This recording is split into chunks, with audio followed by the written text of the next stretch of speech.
"You're either a team player, or you're gone," Robert Lang said, penetrating the tense atmosphere of the room. With a practiced smile that stopped short of his eyes, he slid the termination papers across the polished wood table. "Your choice, Elena."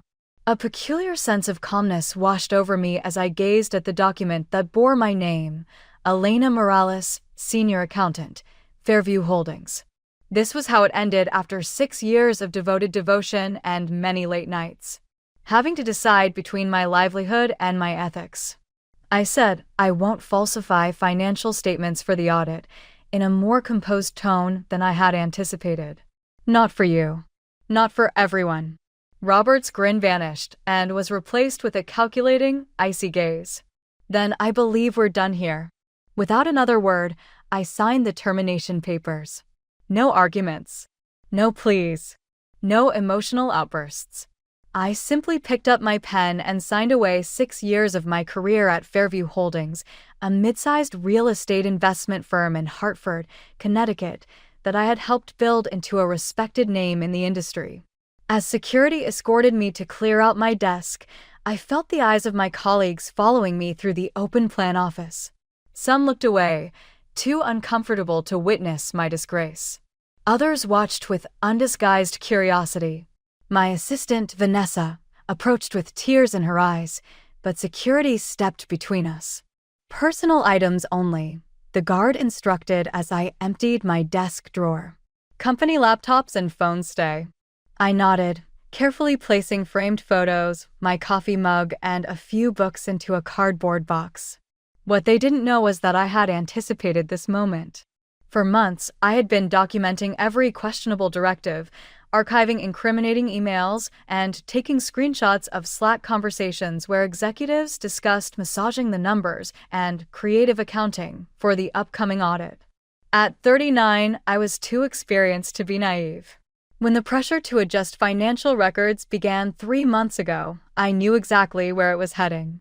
I had seen it before at other companies, the subtle hints evolving into direct demands, all leading to the same place: fraud. As I walked through the lobby for the last time, box in hand, I caught my reflection in the glass doors. My dark hair was pulled back in its usual neat bun, my expression composed despite the turmoil within. I wasn't just leaving a job, I was standing at the precipice of a moral decision that would ripple through many lives, including my own. Tomorrow would be different. Tomorrow, I would show Robert Lang and the entire executive team what happens when you fire the one person who knows where all the bodies are buried. The person who did things by the book. No exceptions. My condo in downtown Hartford had always been my sanctuary, but that night it felt more like a war room. Spread across my dining table were printed copies of emails, financial statements, and meeting notes, physical backups of the digital trail I had meticulously preserved over the past few months. I had always been the careful one, the meticulous record keeper. It was both my greatest professional strength and, according to my ex-husband Jason, the reason our marriage had failed 3 years ago. "You're too rigid," he had said during our last argument. "Life isn't a balance sheet, Elena." Perhaps he was right about life. But in accounting, precision was everything. And right now, precision was my only weapon. I pulled up the email I had drafted earlier that day, addressed to all 7 members of Fairview Holdings' board of directors. The message was simple and factual, with no emotional language or accusations, just the truth laid bare in black and white, with dozens of attachments proving systematic financial misrepresentation ordered by Chief Financial Officer Robert Lang and supported by Chief Executive Officer Thomas Wilson. My finger hovered over the send button as doubt crept in. Was I really prepared for the fallout? Once I pressed send, there would be no going back. I would be branded a whistleblower respected by some, reviled by others. My phone buzzed with a text from Vanessa. "They're saying you resigned because you couldn't handle the pressure. Lang already interviewed your replacement." That was all I needed. I hit send. Within minutes, my email was sitting in the inboxes of not only the board of directors, but also Fairview's external auditors and legal counsel. The truth was out. And now all I could do was wait. I poured myself a glass of wine and stepped onto my small balcony, overlooking the city lights.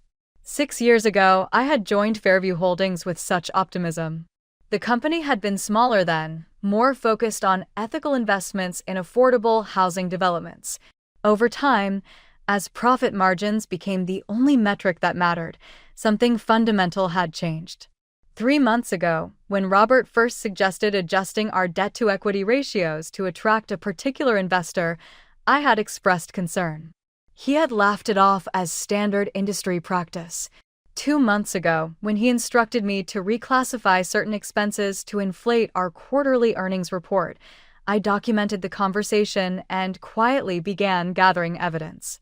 1 month ago, when he ordered me to create a shell subsidiary to hide underperforming assets before the audit, I knew my days at Fairview were numbered. I just hadn't expected the end to come quite so abruptly.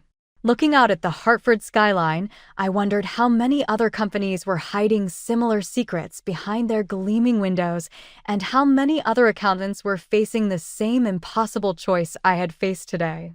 The response was faster than I anticipated.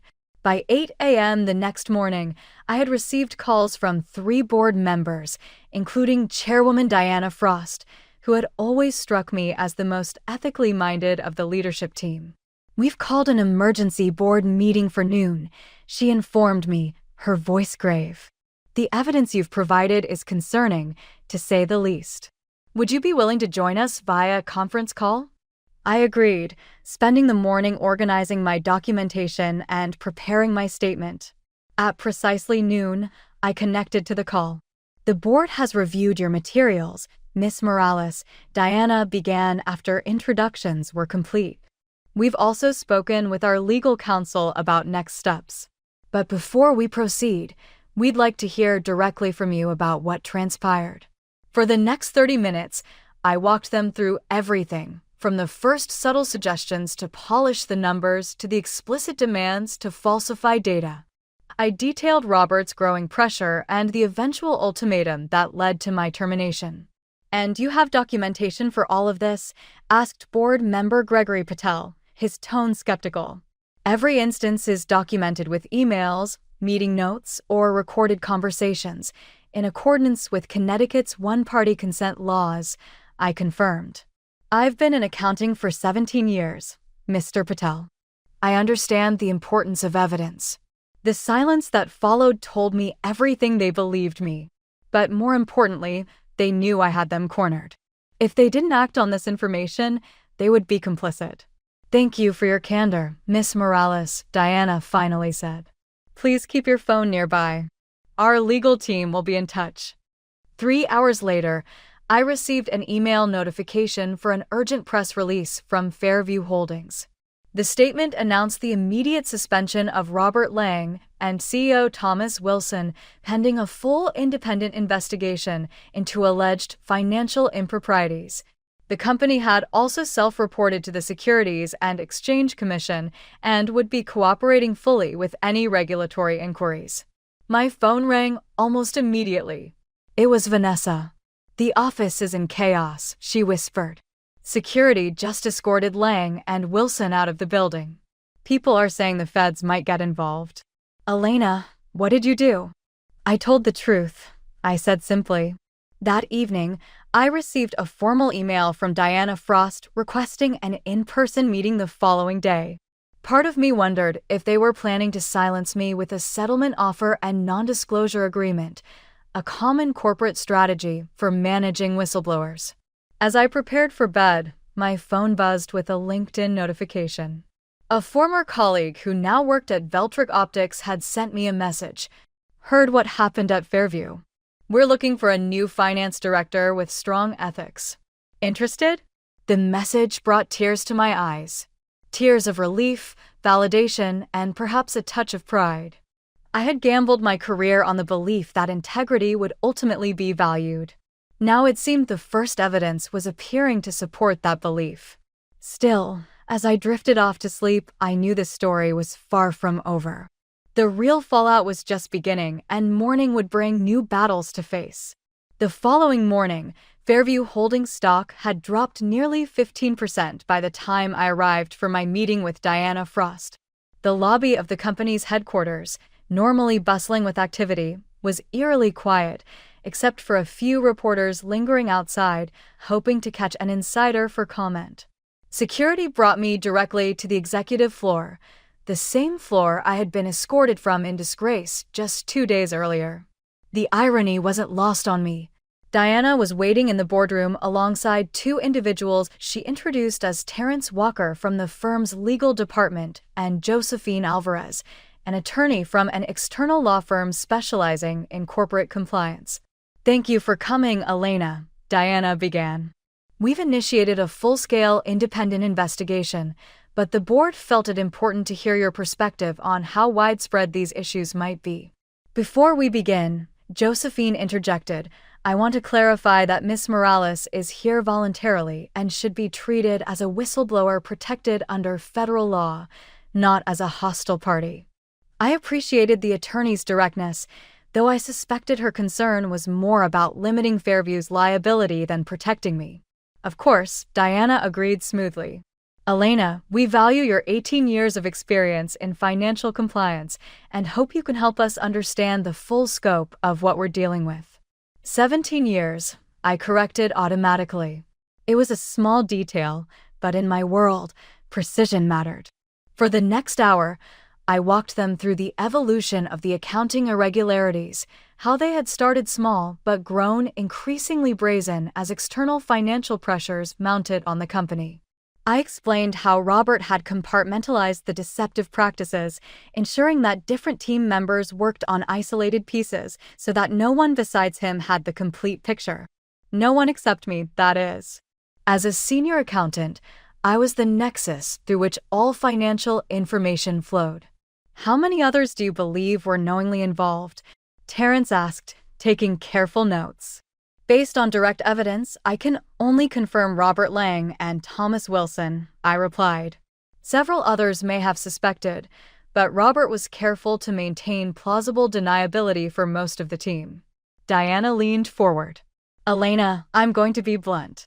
The board is prepared to offer you reinstatement with a substantial promotion and compensation increase. We need someone with your ethical standards and institutional knowledge to help us correct course." The offer caught me off guard. I had expected legal threats, or perhaps a severance package with strings attached. Not this. "I appreciate the offer," I said carefully, "but I'm not sure returning is the right move for either of us." Diana looked surprised. She clearly wasn't accustomed to having her offers rejected. "May I ask why?" "The compensation would be quite generous." "Because the problems at Fairview go deeper than Robert and Thomas," I said.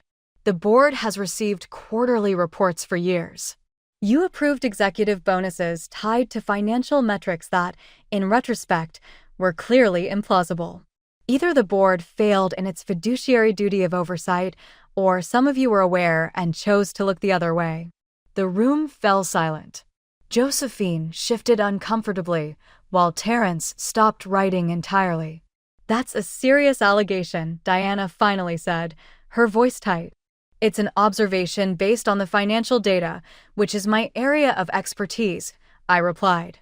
"And it's why I believe my credibility as a whistleblower would be compromised if I returned to Fairview's payroll." As the meeting concluded without resolution, I noticed a notification on my phone, an email from the Securities and Exchange Commission requesting an interview. The federal investigation was officially underway, and I had just declined the company's attempt to bring me back into the fold. Walking out of Fairview for what I now knew would be the last time, I felt lighter. The path ahead was uncertain, but at least it was my own. 3 weeks later, I was sitting in a downtown cafe with Benjamin Harris, the investigative reporter whose coverage of the Fairview scandal had made national headlines. What had started as a local business story had expanded into a full-blown exposé on corporate fraud that had sent shockwaves through the real estate investment industry. "Just to confirm," Benjamin said, checking his notes, "you're comfortable with me quoting you directly on the timeline of events leading to your termination?" I nodded, scanning the latest draft of his article on his tablet. "Everything attributed to me is accurate." But remember our agreement. This interview is about corporate accountability, not personal vendettas. Absolutely, he agreed, taking back the tablet. Though readers love a personal angle. Any interest in sharing how it felt to watch Fairview's stock drop 30% since the scandal broke? I sipped my coffee, considering my response carefully. I take no pleasure in watching a company I helped build suffer, Benjamin.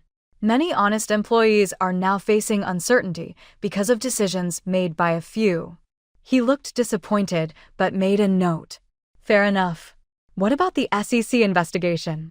Sources tell me you've had multiple interviews with federal regulators. I can't comment on an ongoing investigation, I replied, the answer practiced and precise. Our conversation was interrupted by an incoming call from a number I didn't recognize. Normally, I would have let it go to voicemail, but something told me to answer. Elena Morales speaking, I said, excusing myself from the table.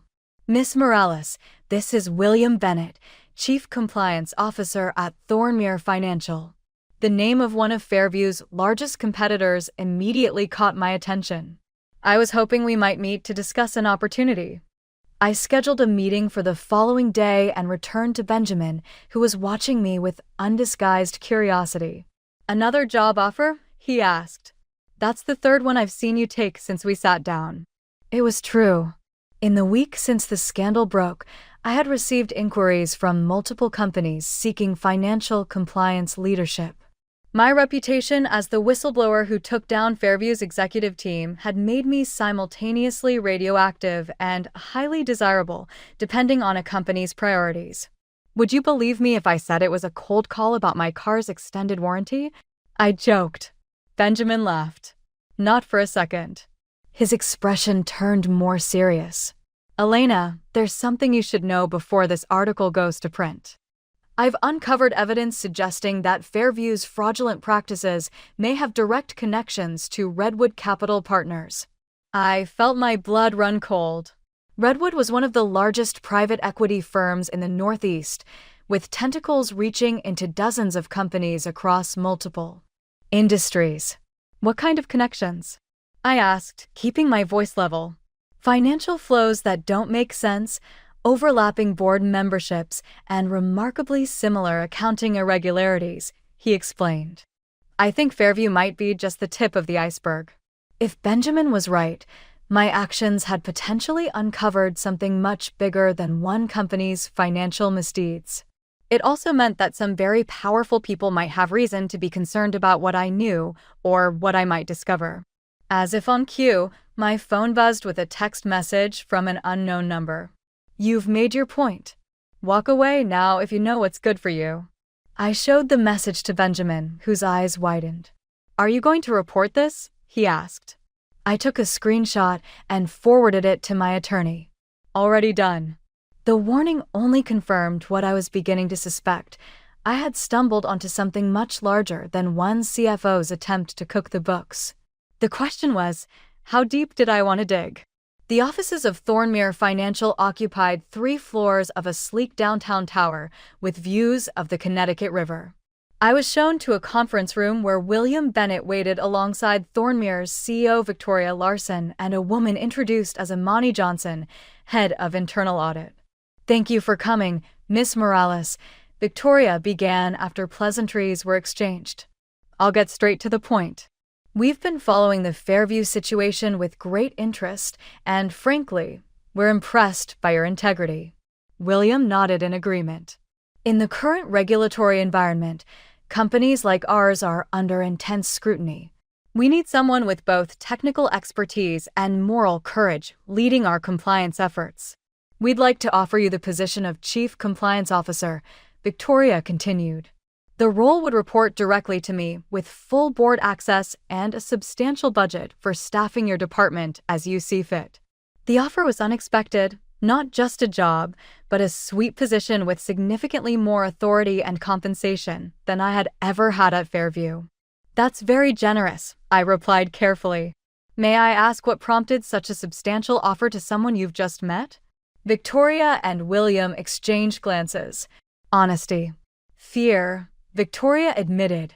Not of you, but of being the next Fairview. The regulatory landscape is changing, and we need someone who can ensure we're not just compliant on paper. Also, Imani added, speaking for the first time, I reviewed your work when we competed with Fairview on the Westridge Development Project last year. Your financial models were impeccable. Talent like yours is rare. Their transparency was refreshing, but something still felt off. The offer was too perfect, too quickly extended to someone at the center of an ongoing scandal. Before I consider your offer, I said, I need to ask a difficult question. What is Thornmere's relationship with Redwood Capital Partners? The atmosphere in the room shifted instantly. Victoria's smile faltered ever so slightly. William's posture stiffened. They're a minority investor in some of our development projects, Victoria answered carefully. Why do you ask? Because I've received information suggesting Redwood may be linked to the same financial irregularities I uncovered at Fairview, I replied, watching their reactions closely. And I've recently received what could be interpreted as a threat, warning me to stop investigating. Imani leaned forward, her expression grave. What kind of threat? I showed them the anonymous text message. This is concerning, William said after a moment. But I'm not sure what it has to do with our job offer. Everything, I countered. If I were to accept this position, I would need complete independence to investigate any potential issues regardless of who they involve, including major investors. Victoria was quiet for a long moment before responding. Elena, let me be candid. We're offering you this position because we want to ensure Thornmere doesn't become the next financial scandal headline. If you have concerns about Redwood, that's something we should know about. Or, I suggested, you already know about Redwood's practices and you're offering me this position to keep me close and controlled. The silence that followed was telling. I think we're done here, I said, gathering my belongings. Thank you for your time. As I walked toward the elevator, William caught up to me. You're making a mistake, he said quietly. We genuinely need someone like you. Then prove it, I replied. Start by ordering a full internal audit of any projects involving Redwood, conducted by an independent firm with no ties to either company. When that's complete, we can talk again. I stepped into the elevator, leaving William looking thoughtful in the hallway. As the doors closed, I couldn't help but wonder, was I turning down a legitimate opportunity, or had I just narrowly avoided walking into a trap set by the very people I was now investigating? The SEC investigation moved with surprising speed. 6 weeks after my initial whistleblower report, I sat in a federal building conference room alongside my attorney, watching as Special Agent Diaz laid out the charges being filed against Fairview's former executives. Robert Lang and Thomas Wilson will be charged with securities fraud, filing false financial statements, and conspiracy, he explained. Based largely on the evidence you provided, Miss Morales. My attorney, Isla Jackson, nodded approvingly. And the board members? I asked. 2 board members, including former chair Diana Frost, are being charged with failure to perform fiduciary duties and willful blindness, Agent Diaz continued. The investigation into Redwood Capital is ongoing and complex. I understood the subtext. Redwood had powerful connections and armies of attorneys. That investigation would take much longer and face significant resistance. What happens now? I asked. Now we prepare for depositions and potential trial testimony, Isla explained. And you consider what you want your next steps to be professionally. That question had been weighing on me. I had received no shortage of job offers. But after the Thornmere experience, I was wary of walking into another potentially compromised situation. Agent Diaz slid a business card across the table. When you're ready, there's someone at the Financial Crimes Division who would like to speak with you about a consulting role.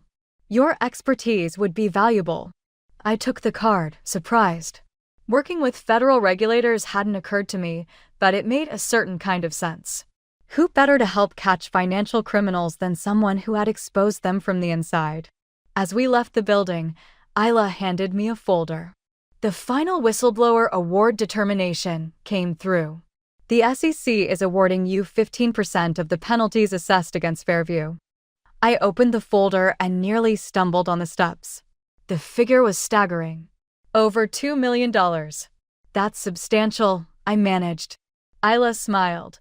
That's what happens when you expose a fraud worth hundreds of millions. Congratulations, Elena. You did the right thing, and for once, it actually paid off. For the first time since this ordeal began, I allowed myself to feel something close to vindication. 1 year later, I stood at the podium of a corporate ethics conference, surveying the room filled with financial professionals, regulators, and compliance officers. My keynote speech on ethical accounting in the age of pressure had drawn an unexpectedly large audience. The pressure to compromise doesn't arrive all at once, I told them. It begins with small requests, rationalizations, and a culture that prioritizes results over methods. By the time someone asks you to commit outright fraud, you've often already been conditioned to say yes. In the front row sat my team from the newly established consulting firm I had founded 6 months earlier, Integrity Financial Advisory. Using my whistleblower award as seed capital, I had created a practice specializing in forensic accounting and ethical compliance systems. Real integrity isn't just saying no to fraud, I continued. It's creating systems where ethical behavior is rewarded, and transparency is the default, not the exception. After the speech, as I mingled with attendees, a familiar face approached. Vanessa. I smiled. That was amazing, she said, hugging me. Though I'm a bit biased since I work for the speaker. Hiring Vanessa as my firm's operations director had been one of my first decisions. Her loyalty during the Fairview scandal had proven her character beyond doubt. How are the new clients coming along? I asked. We just signed O'Quinn Technologies, she replied. That makes 14 clients in 6 months. We're going to need more staff. We'll find them, I assured her. The right people who value integrity over convenience. As we chatted, I noticed Robert Lang's name trending on my phone's news alerts. The headline was succinct. Former Fairview CFO sentenced to 8 years for securities fraud. His collapse did not bring me delight, but rather served as a silent reminder that the system did, in fact, occasionally function as intended. Justice had at last balanced its accounts, just like good accountancy. I hadn't sought personal validation or destroyed careers as part of my retaliation. It had been about the truth, demonstrating that honesty is the only asset that never loses value in the financial industry or in life. I not only recovered my career after the incident, but I also turned it into something more significant. I was assisting other businesses in avoiding similar outcomes as Fairview fought to revive under new leadership. Sometimes, creating something greater out of the ashes of what your adversaries took from you is a better form of retaliation than destroying them.